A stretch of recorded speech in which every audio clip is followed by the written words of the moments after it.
So Sherelle, are we waiting a few more minutes for everyone? Yes, I was just gonna say we're gonna wait a couple more minutes and give a couple other people time to log on, and then we'll get started.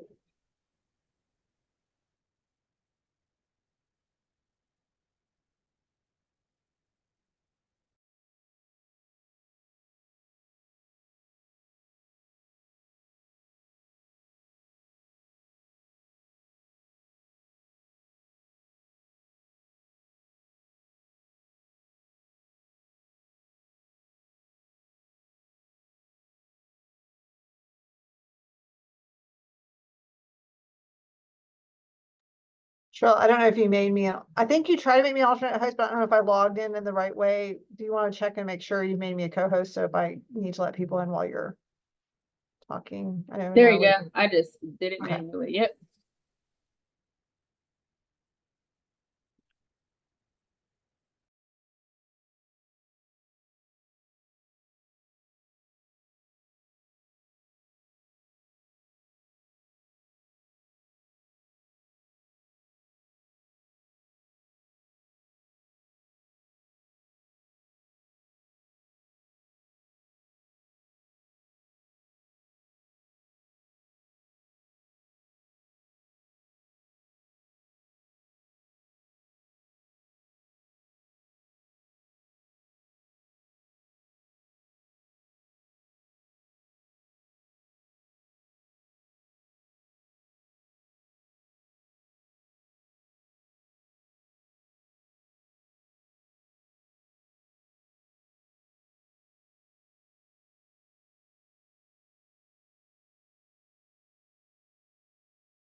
Okay, welcome to everybody. We're going to go ahead and get started so we can be mindful of everyone's time. So thank you so much for attending our school choice workshop here at Durham County Cooperative Extension for the 2024-2025 school year.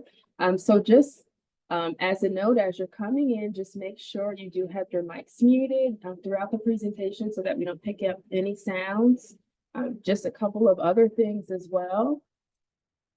Just make sure if you have any questions, feel free to put them in the chat and someone will respond to you in the chat, but we will also have a question answer portion of this workshop towards the end of our session as well.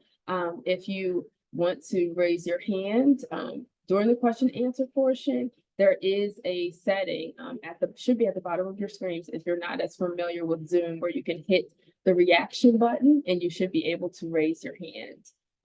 Or you can just, again, type your question into the chat, but we want to make sure that all questions are answered. So again, if you have questions throughout the presentation, feel free to drop it in the chat and we will answer them in the chat as we are presenting, but then we will also have a question answer portion towards the end as well. Hola a todos, muchas gracias por unirse a nuestro taller. Si necesitan interpretación y están usando una computadora, por favor vayan al menú de abajo de su monitor y háganle clic al icono del mundo que es de interpretación y pónganlo en español y pueden, como opción, pueden silenciar el audio original para que no escuchen el audio en inglés. Y si están usando su teléfono, toquen el símbolo del elipsis, que son los 3 puntitos, a la mano derecha. Y pueden ir a Language Interpretation o Interpretación y elijan el idioma que desean escuchar, que sería español. Y también pueden seleccionar su audio original. Y si tienen preguntas, las pueden ir poniendo en el chat y también al final del taller van a haber 30 minutos para que hagan preguntas. Gracias. Thank you, Natalie. So just a quick note, we are recording this as well. So I'll go ahead and jump into it and start to go through so we can have our team introduce themselves. So again, I am Sherelle. I am the Community Outreach Coordinator. I also am the Parent and Family Advocacy and Support Training Program Leader as well here at Cooperative Extension. And I'm excited to be here to kind of talk with you through the school choice workshop and to talk more about what school choice is. Now I'll pass it over to our director, Donna. Hey, I'm Donna Rewalt. I am the County Extension Director, but more importantly, I'm a longtime parent advocate and a proud parent of 2 Durham Public Schools grads. And I'm really excited to be here with you all today, navigating the school choice landscape. And then next I'll pass it to Natalie. Hola a todos, yo soy, oh, sorry. Hi, my name is Natalie. I'm the Latino Outreach Specialist here at Durham Cooperative Extension. So thank you so much, Natalie. And then we also have Maytel Barrick. I hope I'm not messing up her last name. She is our new early childhood coordinator. She could not be here with us today because she had a time conflict with another meeting, but she is also here to assist in any way possible with any kind of early childhood questions or pre-K questions as well. So that is our team. So I'd also like to welcome our special guest as well. I'll let her introduce herself, Joy. Good morning, and thank you for the invitation. So my name is Joy Bingham. I have been in this role as a new student transition coordinator with the Office of Student Assignment for the past 6 months. Prior to that, I was the assistant principal over at Southern School of Energy and Sustainability for the past 8 years. I am a product of Durham Public Schools, and I'm also a parent of a 2nd grader. And so I also have from the Office of Student Assignment, Mrs. Hawkins Johnson. And Mrs. Hawkins Johnson, do you mind just introducing yourself as well?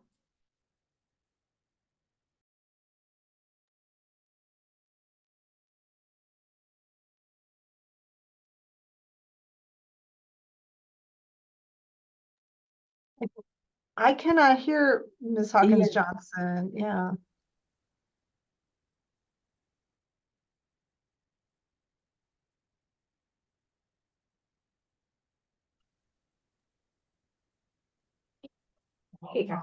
So we know she extends her good wishes. So, Can you hear me now? yes. Oh, but not now. I think we could hear her off of Joy's computer. Yes. Okay. Oh, well, echo. Good morning. Can you hear me? Yes. Yes. Okay, good morning. I am Tanya Hawkins Johnson, 3rd time, and I am the magnet technician here for Durham Public Schools. So thank you, Joy. Thank you so much for those great introductions. So we'll definitely be looking to you towards the end if we have questions in regards to the pre-K portion. So thank you so much for coming. For the student assignment portion. Now we're moving into pre-K. So that's where my brain is at. So we also have Taj Adams here as well. And I'll let Taj introduce herself. Good morning. My name is Tasha Adams. I am the Outreach and Family Engagement Coordinator for Durham Pre-K at Child Care Services. And I think my supervisor is also on the line, Tamara Mathis, if you want to introduce yourself. Good morning. I'm Tamara Mathis. I am the Director of Durham Pre-K. Good to be here.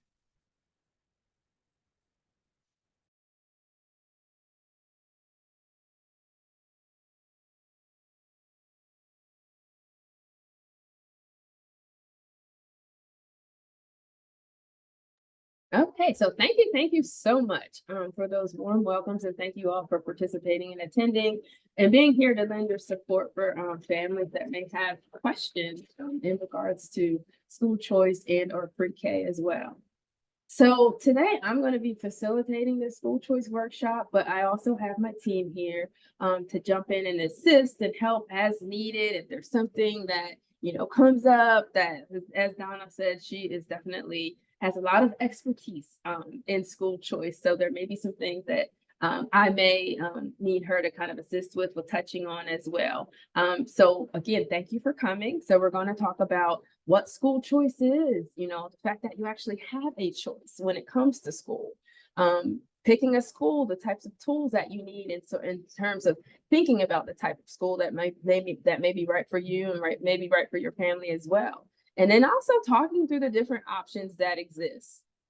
Thinking about the lottery, because the lottery is now open, thinking about how you apply, just kind of getting a handle on what the lottery is if you have not gone through this process before. This is sort of a nice introductory to that. And then we're also connecting you with folks that have a lot of expertise and are able to support you across these different types of options that you have related to school choice. We'll also talk about Durham Universal Pre-K. And then, as I mentioned before, we'll have an opportunity at the end for the questions and answers. But again, please feel free to kind of put your questions in the chat, and those will be answered throughout the presentation, in addition to the school choice question and answer session at the end.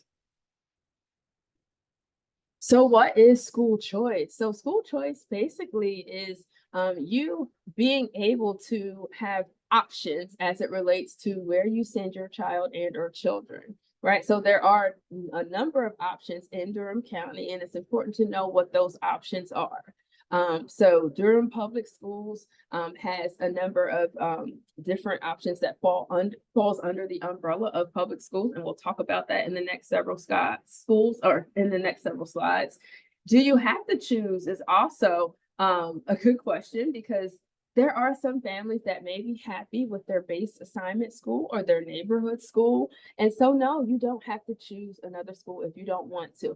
But it is important to know that you do have the right to choose and that you do have these different options that exist. Is there a right or best school for my child? Yes, and that's entirely up to you and what you're looking for as it relates to your child, as it relates to the developmental outcomes of your child, and as it relates to what would be considered a good fit for you and your family overall. As my colleague and wonderful supervisor always talks about when she talks about school choice, or when she talks about choice, is that sometimes when you do have different options or you have different selections, it also makes it a little bit harder. Sometimes it's easier to just be given, okay, this is what it is. This is the school that your child should attend, and this is the neighborhood school. And then it makes it an easier process. But then you start to kind of do research and you look and you see, oh, I have all these wonderful options that I can send my child to. And sometimes that makes it a little bit harder. But this is where we come into play to try to make this process a little easier for you in terms of giving you the resources that you need to start to do your research on these schools, start to tour these schools, and or reach out to folks that could be beneficial and supportive of you in navigating these different school choices overall as well. So just kind of jumping in and starting with pre-K and kindergarten registration, we'll talk a little bit more in detail about this towards the end of the presentation. But any child who will be age 4 by August 31st of the preschool year is eligible to apply for Durham pre-K. So that's August 31st, and it's a hard cutoff date. So to register for kindergarten, your child must also turn 5 on or before August 31st, 2024. And as I mentioned before, we'll talk more about the pre-K portion of this towards the end. Again, if you still have questions earlier on, you can begin to drop those in the chat, and we do have our pre-K representatives here to assist as well.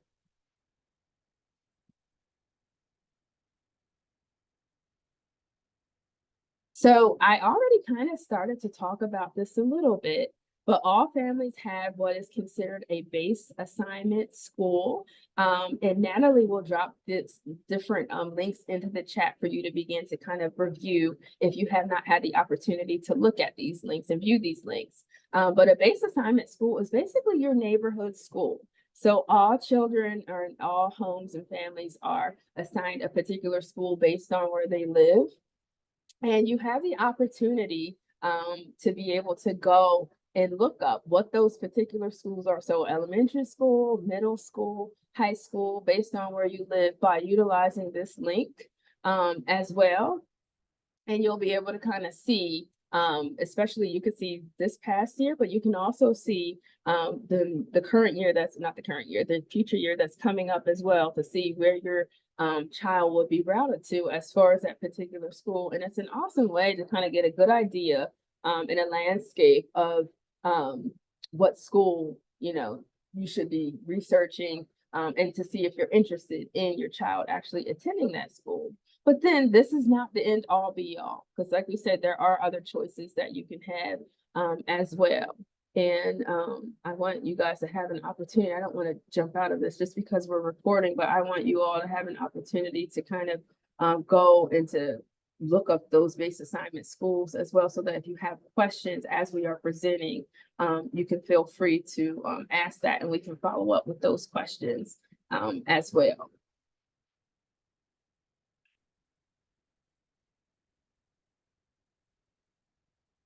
So now we're moving into talking about magnet schools. So first we discussed your basically your base assignment schools. So now we're talking about magnet schools. And interestingly enough, I know there are some parents who I've worked with in my PFAS workshops that aren't aware that magnet schools are also public schools, but they're special. They have specialized programs and different instructional methods. And some also have year-round calendars overall. And there are a number of different magnet schools, and we'll be able to provide a list of those different schools for you as well, so that you can kind of start to do your research on those and start to tour those schools that you are interested in overall as well. So we try to share as much information with you as you can so that you can sort of make the best decision for your family. Charter schools are also public schools, but they're independently run as nonprofit organizations with a board of directors. So they also hire a principal, but they typically sort of run on their own schedule, meaning that their schedule for their lottery system may differ or does differ occasionally from the regular DPS system. So there may be some dates that overlap. But that may just be, something that just is a coincidence. But for the most part, they have their own deadlines, their own dates. So if there are charter schools that you are interested in, it is really, really important for you to do your research on that charter school to see when their lottery application system is taking place and to see when those deadlines are, because they typically differ and they typically have their own schedule overall as well.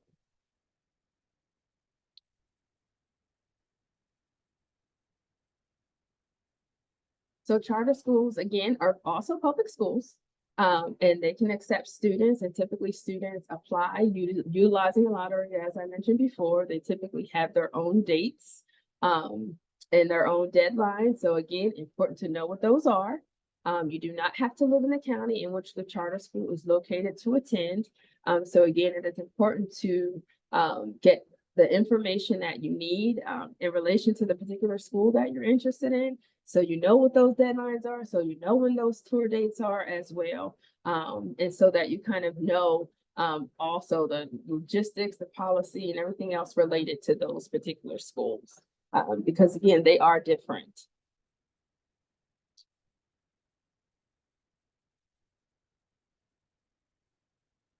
So they typically participate in the NC accountability program. They also have testing, but again, they have their own rules and regulations. They don't have to provide lunch or transportation. Again, this is a case-by-case basis. You have to check with the school to see, what the policies of the school may be as well. They do, as I mentioned before, have a principal who's hired, and they're supervised by a board of directors overall. But again, they sort of have their own, thing that they do. Again, it's different from what Durham Public Schools does. So you can't expect, them to do the same kinds of things. You have to contact the schools, research the school, reach out to administration or teachers at that school, so that you have a more accurate picture of what's happening at that school, what the policies are at that school as well, as tour dates and deadlines and anything else you may want to know about that school.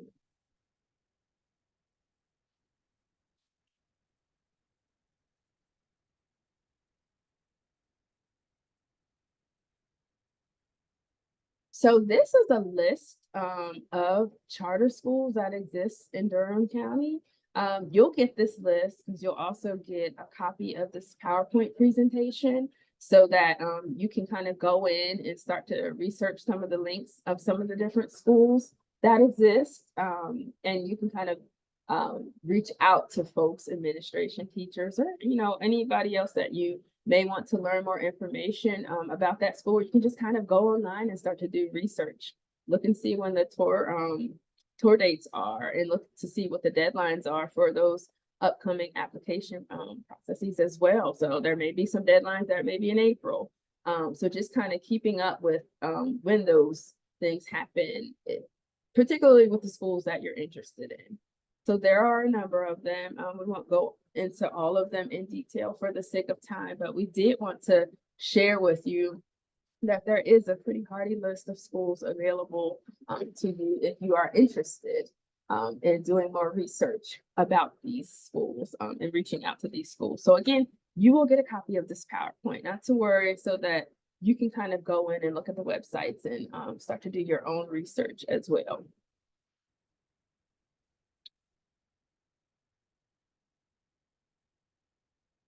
And Natalie was also amazing enough to put together a list of their tours and their dates and their deadlines, and they're the most current tours, dates, and deadlines as well.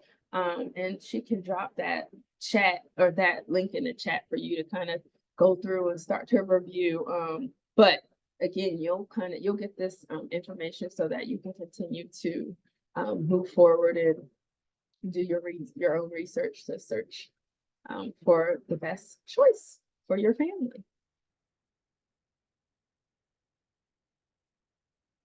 Okay. So in thinking about tools for picking a school for your child, so there's just a number of things that we want to kind of touch base on. The first is consider your child and your family. The second is learn what choices are available to you. The third, gather information about schools, visit and observe schools, and talk to other parents.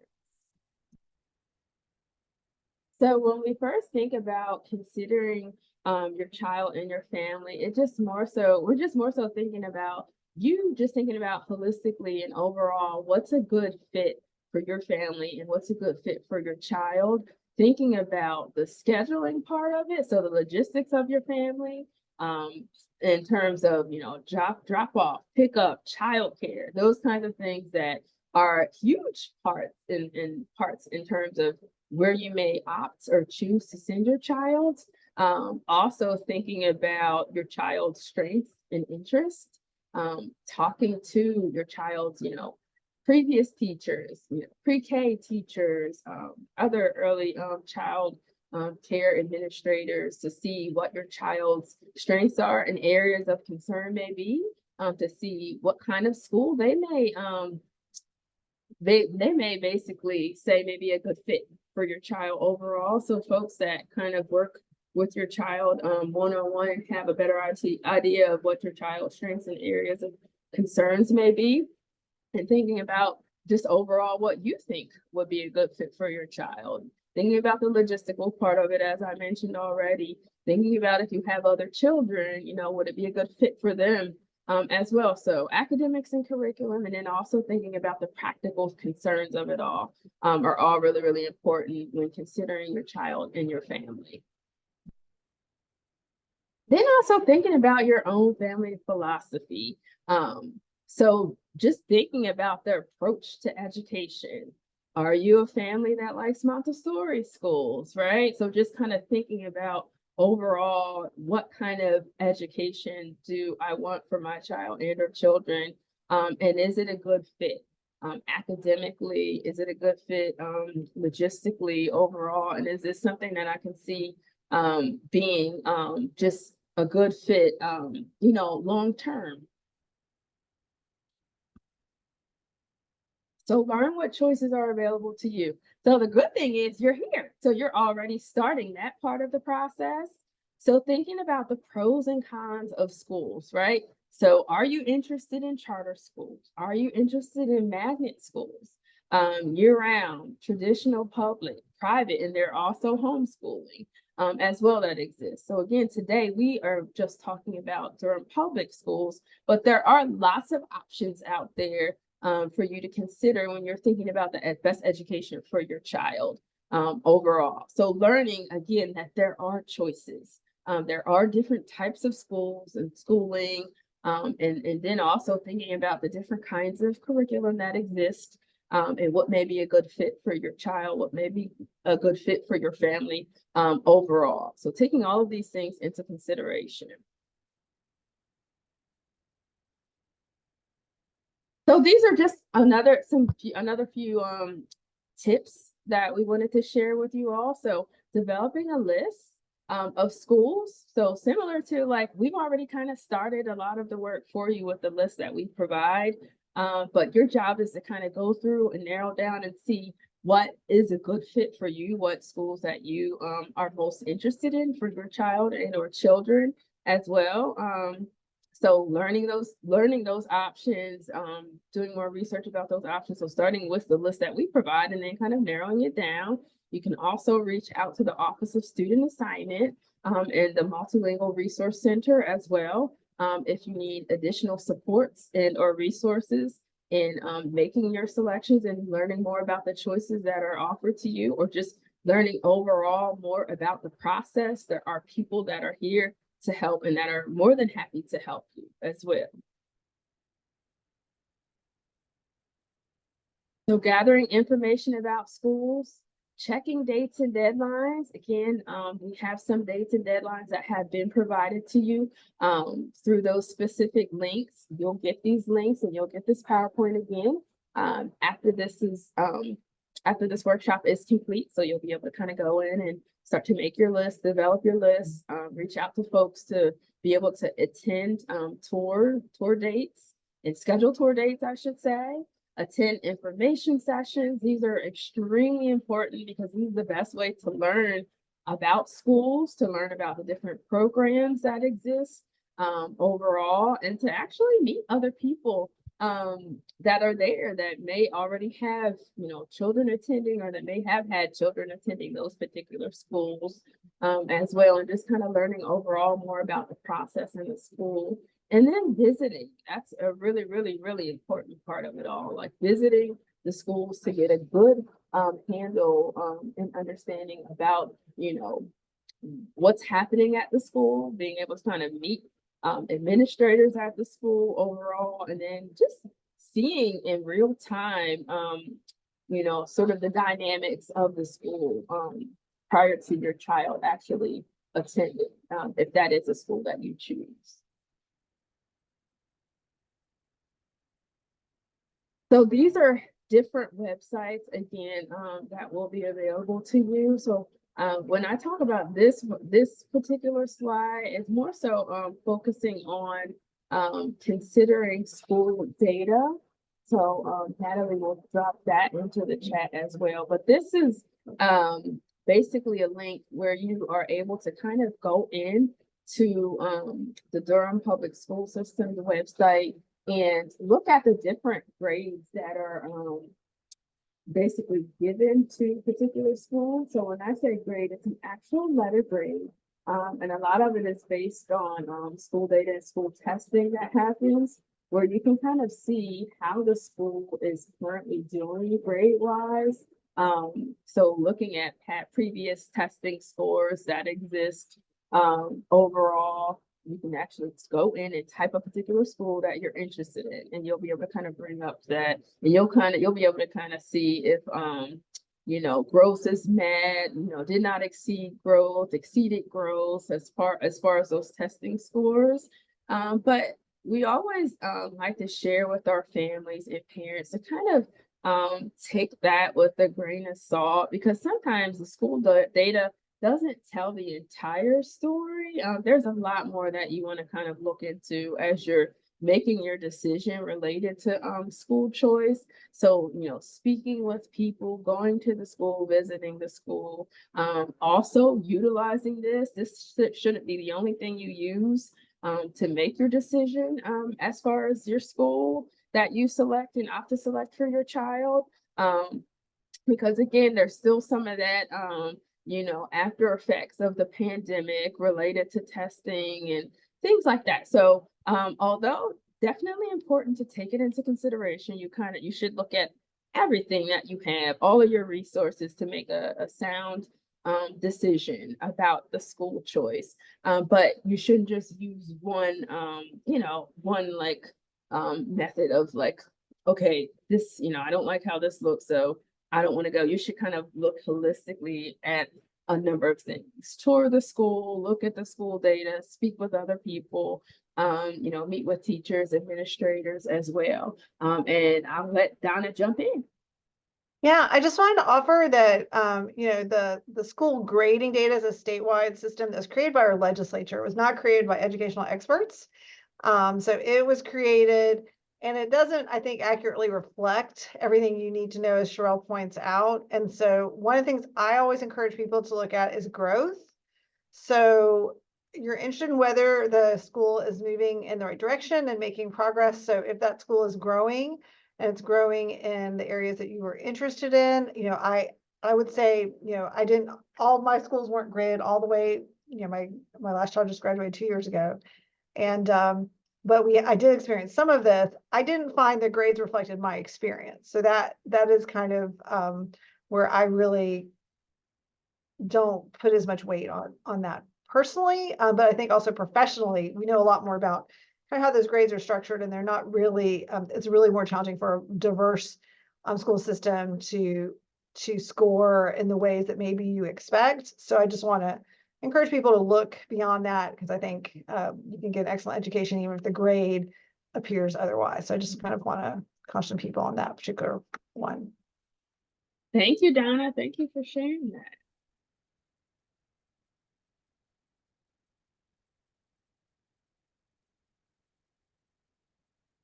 Okay, and as I already sort of mentioned a number of times already, the importance of visiting and observing schools just overall, so that you get a good sense of the school after being there. And then also thinking about just when you're observing the school, right? So, I know all of us are busy and we're pressed for time. And you may not be able to observe during the day, but that may be a good time to go and to try to make time, just because you get a good idea of what happens on the day-to-day basis inside of a school when you can go earlier in the day when your child is actually attending that school. So you get to see the children, switching classes or going to lunch, and kind of see, the smooth operation of the hallway or the craziness of the hallway, right? You get to kind of see what's actually happening in the school in real time. So you can definitely, do it whenever you can. There are a lot of schools that will allow you to kind of schedule your own tour and visit, but there are also, specific dates where they have these open houses where you can go and tour the school. But, if the evening is what works, that is what works. But if you can definitely kind of get in there during the day and kind of get a good sense of what's happening on the day-to-day, that's pretty great, because then you kind of get a real sense of if it will be a good fit for your child. Attending school events, musical performance, athletic events, just all different ways to kind of start to get involved and to see, from a different perspective of the different things that may exist as far as extracurricular activities at that school, and to see if that overall may be a good fit for your family. You can also speak with key school staff, as needed, administrators, teachers, folks that can kind of tell you and what's happening in the school, kind of give you, honest experiences of, how the day-to-day goes as well, so that you can make a good decision for you and for your family overall. So again, we will provide these links in this PowerPoint after the workshop so that you can kind of go and start to, research and craft your own list and to reach out to schools and to visit schools if you're not already doing those things.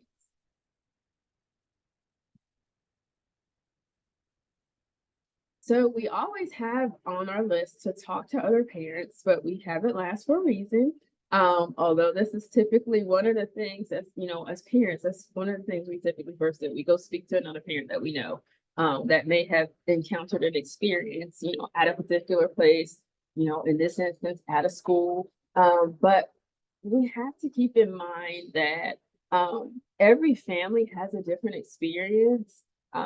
And one family's experience is not going to be the same as another family's experience, or it could be the very exact same. You just never know. So you have to take that with a grain of salt. So, with a particular school, there could be a family that has a child that has an amazing experience at that school in a classroom with a particular teacher. They just gel well with the teacher. Doing well developmentally and academically, exceeding across all, areas, just in general. So that family is loving the school. And then it may be another family that with a child that's just not doing as well in the class. It's just kind of not quite connecting with the teacher. And the family isn't quite connecting with the teacher. And the experience isn't as positive. So you may get a different, perspective from that family. Both still, relevant perspectives to them and to their experiences, but your experience could be something completely different. And so it's just important to, yes, ask families about their experiences, but take it with a grain of salt as well, because, everybody's experience could be different, and we don't want that to be the sole reason why you decide not to do something that could be amazing for your child or for your family overall.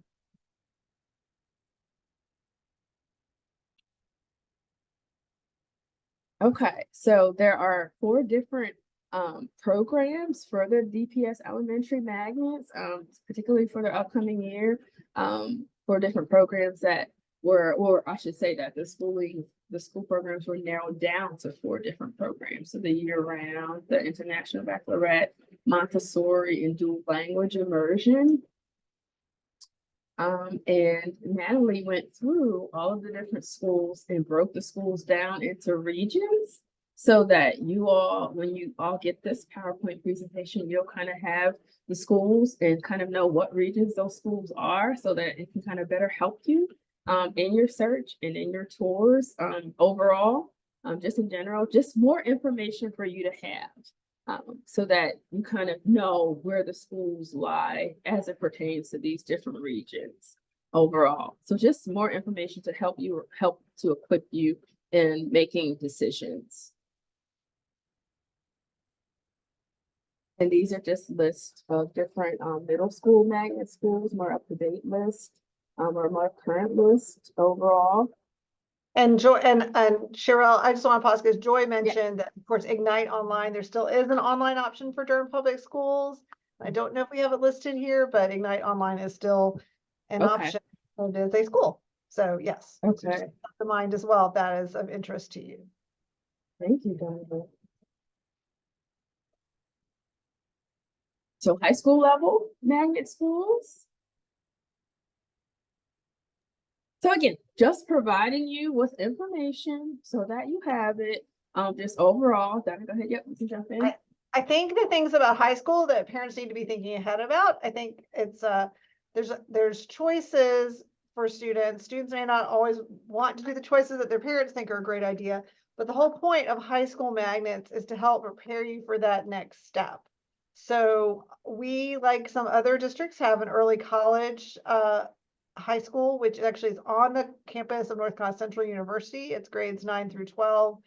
And so you actually take college courses alongside, and you could actually graduate with a couple of years of college under your belt. This is a great option for a variety of families. And certainly if you have any mixed status families where you may have a difficulty with out-of-state tuition in college, this could be certainly something to think about too.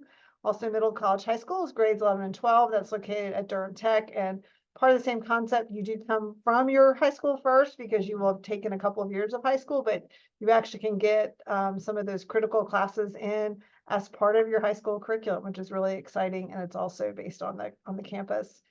City of Medicine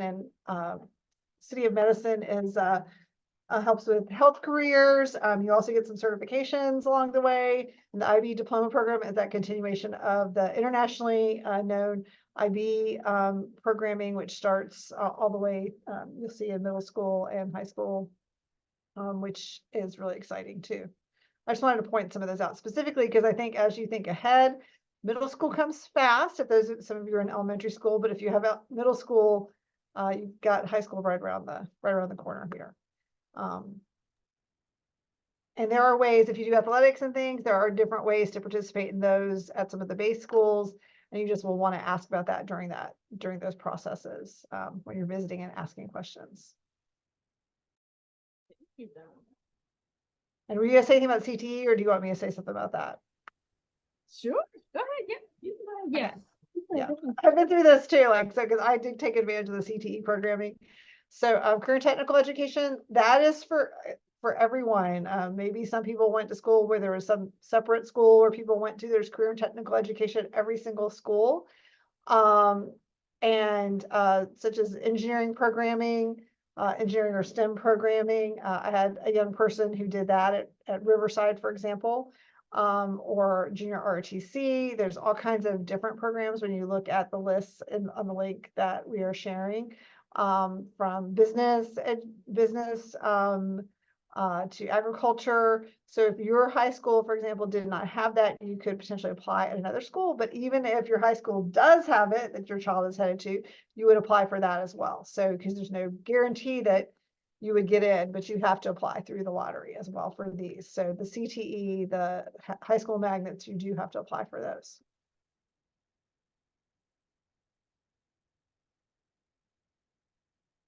And okay, Cheryl, let me hit this. I can tell she's not unmuting quickly. So transportation is a little bit different if you did apply for a pathway program. So let's say you were a student at Jordan High School and you applied for the pathway program for the STEM engineering program at Riverside. Transportation is provided from your base school. So you would be able to get transportation from Jordan to Riverside. You would not be able to get it from your home to Riverside. So you would have a choice of either getting your young person to Jordan to take a bus to Riverside, or you would have a choice of taking them to Riverside yourself. So that's just something to be aware of with transportation. If you choose a pathway, a CTE pathway program outside of your child's base high school. Some people also do bus service. There's other options, but you just want to think about that transportation piece if you want to choose something outside of your base school. And this is just mainly talking about the application process. So still lottery process, and students at the science school have first priority overall. So definitely taking part in the lottery process is the best course of action in terms of electing to go the high school pathway. And then we have different, just a list here of different examples of some of the CTA pathway clusters. I think Donna mentioned just a couple, just as far as examples, but agricultural education, business finance, computer science and information, just to name a few in terms of different avenues that your child could take as far as their interest and what they may want to move forward in. Also, it's a good way to kind of test it out to see if it is something they want to continue to move forward with or learn about. Like if they opt to go to a university or a college, a 4-year university, 2-year, whatever the case may be, they get to kind of test out an actual area or program area to see if it's something that they can see is a good fit for them. And I think that's awesome, just overall being able to take advantage of something like this so early on, because again, if it's something that they're interested in, pursuing, they've already kind of gotten a good foundation early on. And if it's something that they're like, oh, this is just not for me, they learned that early on too. So either way, it's really kind of a good way to kind of start to put them on, you know, a really, really good path to different careers and to learn more about different careers that exist as well. So again, other examples of program areas, overall, family and consumer sciences, health science, education, trade, technology, and engineering. So just good to kind of take advantage of those. So this just focuses on the actual application process. So the application period did open January 8th and goes until February 9th, 2024 at 5 p.m. So it is, again, important to make sure that you complete that process by that deadline so that you are a part of the application period because that deadline is a hard deadline. So, you know, you definitely want to make sure that you're keeping up with when that deadline approaches, and, you know, the sooner the better. And it really doesn't matter if you know, did it January 8th or if you do it February 9th, you know, you'll still get your selections and your choices looked at the same way as if you did it, you know, January 8th, January 9th, February 9th. It doesn't really matter. So it's not like if I'm the first one that does it, I'm going to be the first one to get into this particular school. You just need to do it during the application period.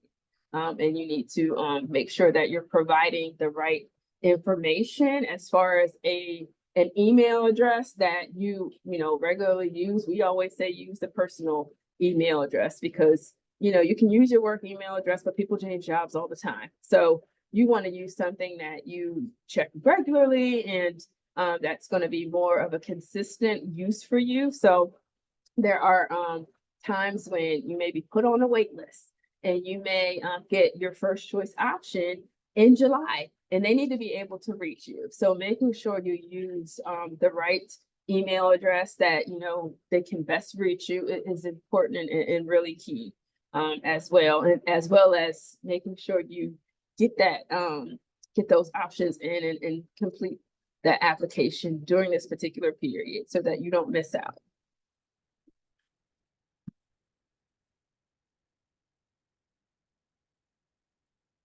So there is a website. Natalie will drop this in the chat. So just a few different things happening here. So make sure you follow the deadlines and the instructions to a T again so that you don't miss out. Should you apply to the lottery, results will be available on March 1st by 5 p.m. And then you either have to accept or decline the seat by March 22nd, 5 p.m. So that, you know, should you decide that you're not going to accept that seat, they can move on to someone else that's on the wait list overall. So, and again, for charter schools, just check those dates because, again, those dates vary. There could be dates, you know, that the deadlines are rapidly approaching or the dates may not be due until April. You need to check to make sure for that particular school when those deadlines will be approaching overall.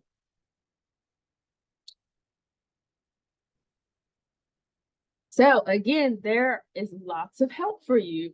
There are some upcoming sessions available to you if you need application assistance. Some Saturday sessions. We kind of went and filled out all the dates for you. This information is also available on the DPS website as well. So from 9 a.m. to 1 p.m. There will be some Saturday sessions available to you over the next few weeks.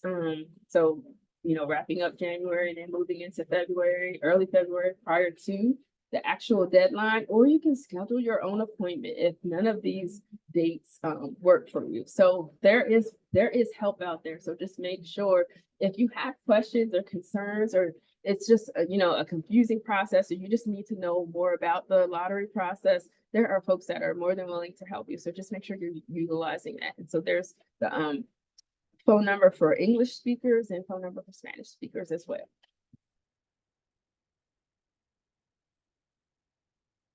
So just a few tips and takeaways for the lottery.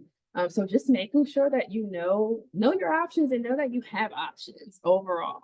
Also learning about the different logistics that may affect your application. In particular to a specific school. So learning about, the priority attendance zone, thinking more about and learning about if there is sibling preference, things like that. So taking all of these things into consideration. And then also making sure that you recognize that there is just one DPS lottery, just one. So if you miss it, you miss it. You want to make sure that you jump into that lottery and complete that process as soon as possible, or at least prior to the deadline, so that you don't miss out on any other schooling choice that you may have. So first choices are considered first, overall. So make sure if you have a first choice that you put that first. And there's no advantage to going early. So whether you apply on the last day or the first day, it does not matter. So it does not matter one bit. Okay, so your interest in your assigned school should be determining factor in your lottery choices as well. So just making sure, I mean, again, you all have an assigned school, you all have a base assignment school. Do your research on that school. If you are interested in that school and you already like where your child will be placed, then that's awesome. That's great. But if you feel like there may be something that could be a better fit, definitely take advantage of the fact that you do have a choice. And make sure you apply during that lottery period, and put down those choices and put down your first choice first, as well. Because even again, if you don't get your first choice, there's still and you're put on a wait list, there's still an opportunity for you to get placed at that school based on where you are in the wait list. And you could get a call in July that you could attend that school, but that's only if you haven't already accepted to attend or for your child to attend a school somewhere else. And also remembering that a magnet school does not necessarily mean that it's a better option for your child. Now it could be, but that doesn't necessarily mean that, right? So all schools, are fit for particular children based on the needs of that child and based on the needs of that family overall. So again, making sure you do your research to see what would be considered a good fit for your family. And again, knowing the deadlines, following the deadlines for the lottery application process, because there are no, second chances. Just to make sure you get everything in prior to that February 9th, 5 p.m. deadlines if you are interested in the school choice part of it and opting to send your child elsewhere. And then be patient overall.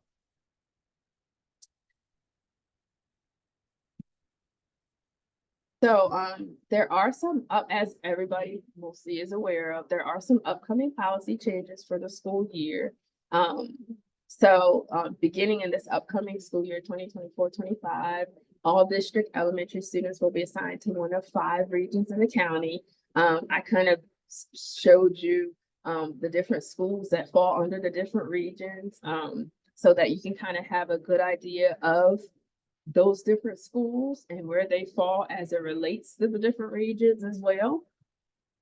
Every child in each region will have access to elementary school choices that are equitable, close to home, and supported by short school bus routes. So that was one of the main reasons why we saw a lot of this rezoning and these transitions, was because it was definitely supposed to help with equity and making school choices and access to particular schools more equitable for children overall.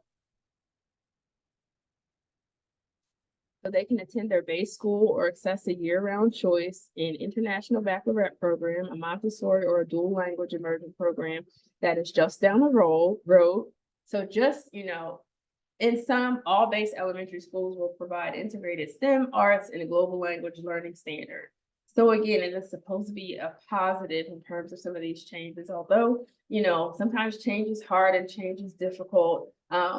There is the positive spin is that it is more so leading to, more inclusive classroom context and also equity and equitable school choices for children, which ultimately is what we want to see overall anyway.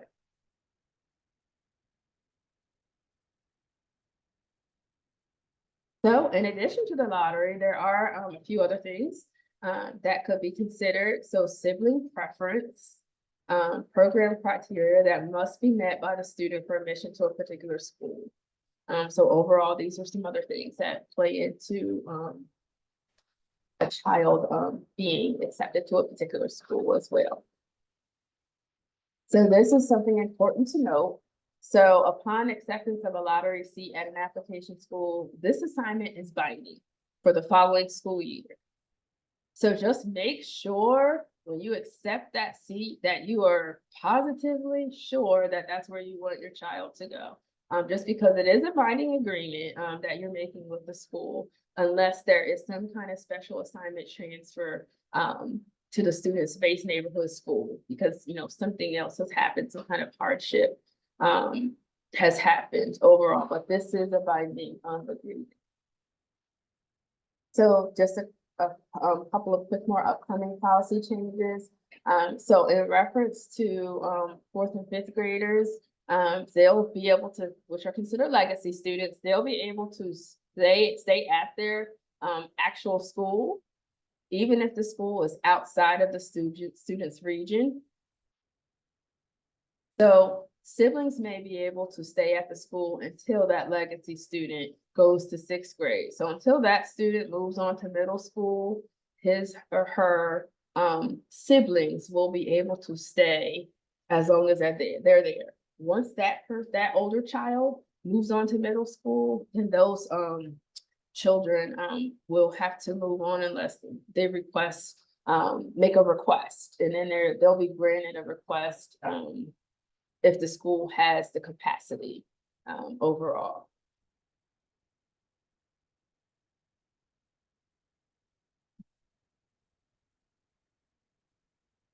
Again, all these changes are happening at the elementary school level. So 1st and 3rd graders attending a magnet school who do not live in their current school's updated boundary must reapply in the lottery. So that application process is important overall, and those children must reapply. I know I had some folks email me about that overall. So yes, they do have to reapply to attend a comparable program in their region. And these students will have priority in the lottery. And again, placement is not automatic or guaranteed.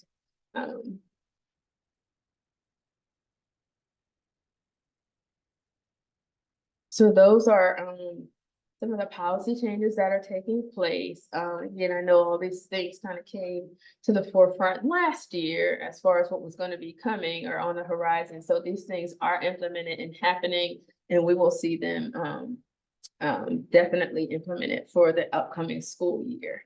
And so these are just some links of some upcoming events. In-person and virtual showcase of schools are currently happening. So definitely visit and observe.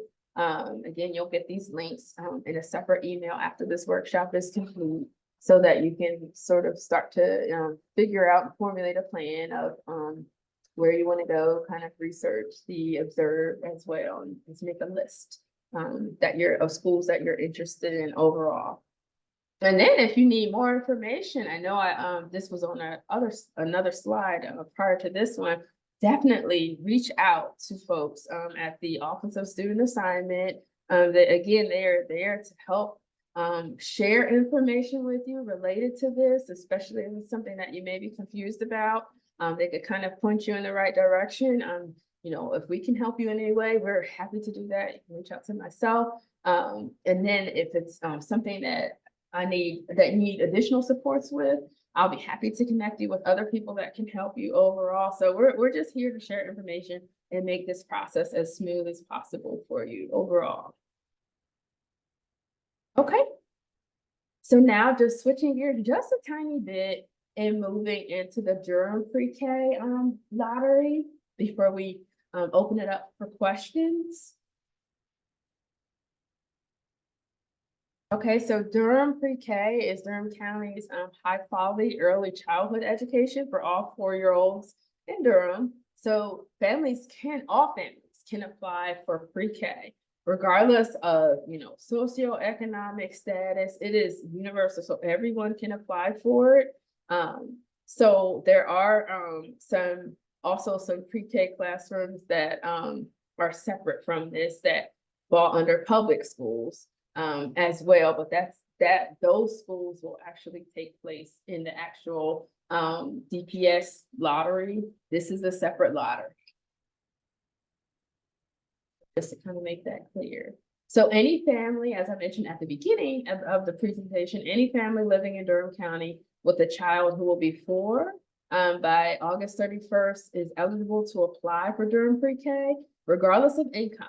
So all families can apply. There will be some families that may not have a fee, but then there may be other families that are on a sliding scale fee, right? But it's open to all. You know, the point again is to have inclusive classroom context, a diverse classroom context overall, so everybody can apply for this, which is awesome.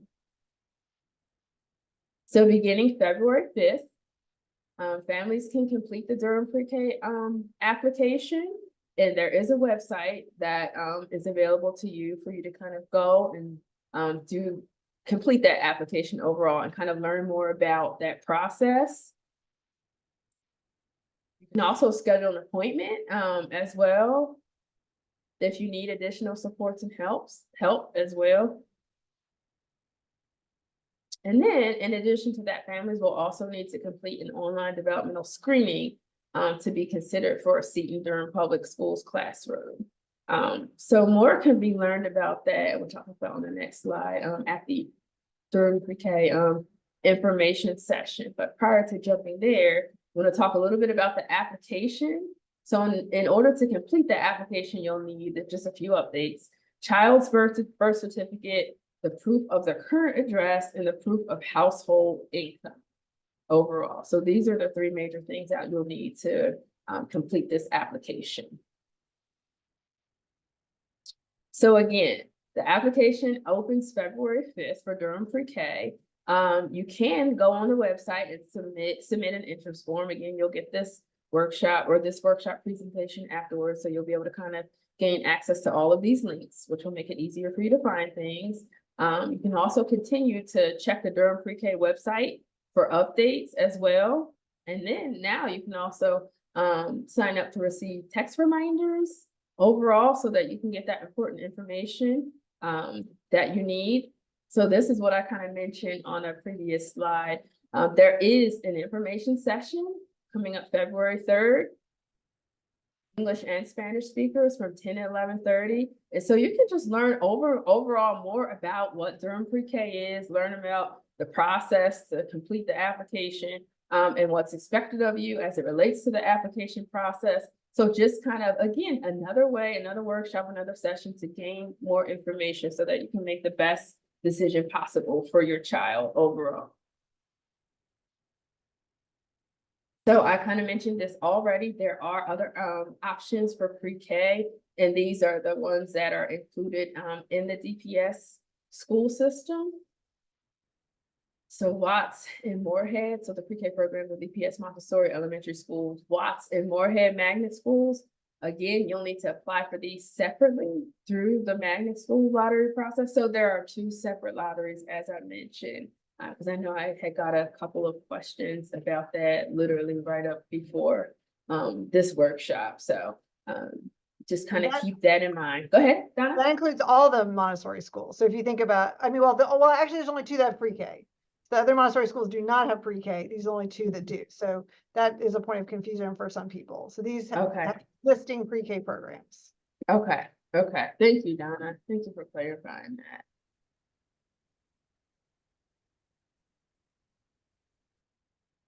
Okay. And for help identifying additional pre-K and childcare options, you can definitely contact the Child Care Services Association. Again, lots of organizations and lots of folks that are here to definitely help navigate these school choice options for you overall. So that brings us to the end of the actual presentation portion. Before we jump into the questions and answers portion, I just kind of wanted to share that we do offer the PFAS, Parent and Family Advocacy and Support Training, and we offer our LPFAS as well. which is also done in Spanish. So I do the English version of PFAS. And then my colleague Natalie does LPFAS. And it's a great way to learn how to navigate the Durham public school systems. If you come with questions, if you just want to know more about, how to communicate with teachers, administrators, what's an IEP, what's a 504, how should I be engaged in my child's, educational, process overall, what should I be doing as a parent? And then if you just want a way to kind of meet other parents that may be kind of, navigating these same, worlds, the school and educational context and settings, it's a great way to come and just kind of connect and talk through this with other folks that are going through the same thing and that are experiencing some of the same experiences with you navigating the school context as well with your child. And so it's an 8-week online course. And it's awesome. We have a lot of fun in there. We make a lot of connections overall. So if you are interested in doing that PFAS, or you're interested in doing LPFAS, you can reach out to myself or you can reach out to Natalie. Those will be starting in February. And we will be sharing more information as we kind of finalize things. And so this is our contact information overall. So myself, Natalie, Donna, and then Maytel, who I said is unable to attend today, but still wants to make sure her information is shared just in case you need to reach out to her for anything overall. So now we will open it up for questions. If you have any questions related to school choice, pre-K, or anything else, you can feel free to raise your hand. And we'll make sure that that we see you and that we acknowledge you, or you can drop it in the chat.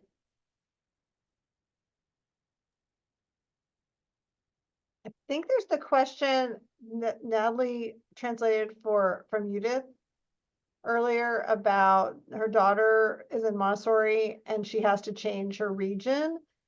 And if she doesn't get in the lottery, how will it affect her academically? I do believe that if you're already in Montessori, that you would have some priority, but it's not a guarantee to get into a Montessori in your new region. So hopefully you will get into the Montessori school in your new region. I think a good question is how it would affect you academically. I will speak a little bit from my experience, that if somebody from DPS wants to jump in. I was a Montessori parent and also have, in high school had a child go to traditional, did middle school and had a child go to traditional school in high school. And so the academics are the same in terms of what your child needs to learn. So the topics and things, it is a way of learning that is different. And those of us who are Montessori parents who really value that, or our children really value that, there's nothing like it, right? And so you are excited about that. But your child still will be able to learn the things that they need to learn to get to the next grade. So that won't change. So I think, I don't know if anybody wants to add anything, but hopefully with the priority for moving from Montessori to Montessori, you will be able to do that. So, and stay with it. Absolutely, and you're absolutely right. The curriculum is the same across the board, whether it's traditional IB, Montessori, or year-round. The curriculum stays the same. And what you had stated earlier about it being priority or having a priority option, that is correct too.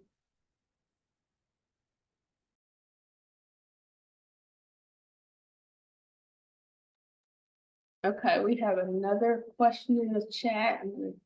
Natalie translated it. Hello, good morning. My son wants to attend JD Clement, but apparently in the application, it asks for grades from 7th grade and those going from 8th grade apart. It seems to me the EOG grades and some other things, and I was wondering if already when we fill out the application, we have to bring all that information, or there will be a link maybe in the application to send to school, and they send directly that information afterwards. So it sounds like a question in reference to The early college application yes. process. What school do they currently attend? JD Clement? No, JD Clement's the early college high school. So they're Oh, not okay. attending there. So where does What's- Miriam attend? So if we could ask Miriam that question. So they're applying to JD Clement. Gotcha, And okay. there's there's things that are, that they have to look at in that application process. So if they are within Durham Public Schools, we will be able to access that information. She Oh, goes to they're at the- Neil. yeah. Yes, we'll be able to access that. And when you apply, please make sure you include your Power School number. Because the Power School number is what connects you to all of that information. Absolutely. Could apply without it, but don't do it if you have it. And if you don't remember your Power School number, you could ask your school that you currently attend. They can help you with that.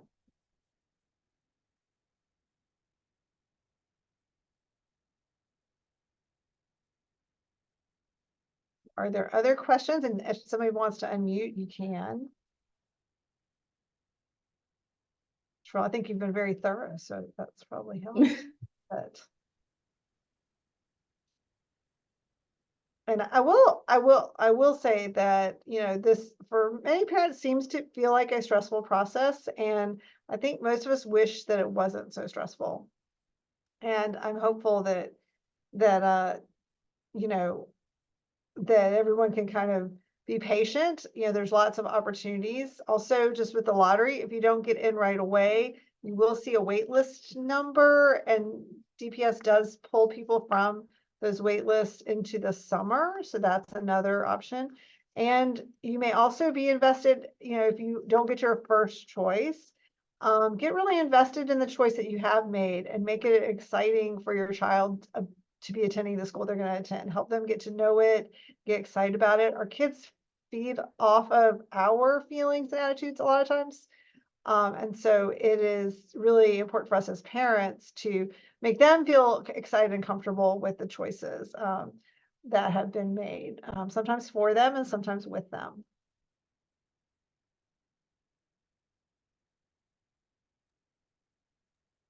Okay, another You can question. ask- Go ahead, Julia. There's a question in the chat box. How do I know which one is my Power School number? You can contact your data manager or anyone at the front office of the building, show your identification, and they should be able to provide you with your Power School number. You cannot access it from Power Parent Portal on your telephone. It will not show you your Power School number.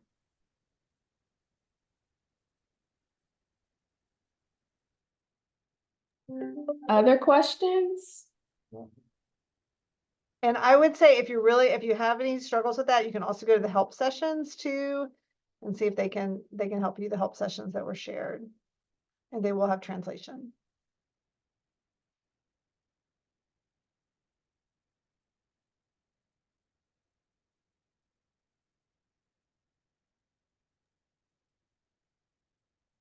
Any other additional questions?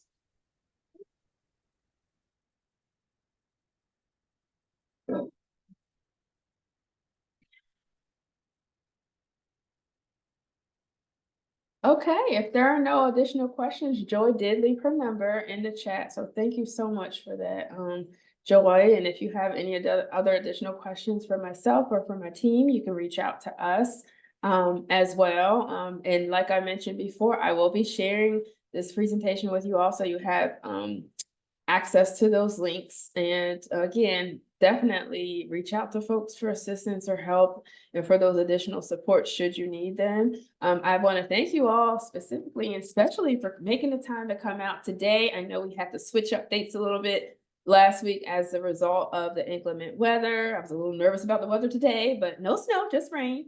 So we're able to kind of meet up today, and I'm happy to be able to assist in any way I can moving forward. And again, I want to thank you all for taking the time to come. And I want to specifically thanks to our representatives, Joy for coming, Taj, for your supervisors and directors for taking the time out to come as well. And we really, really appreciate that. So thank you so much and enjoy the rest of your day, everyone.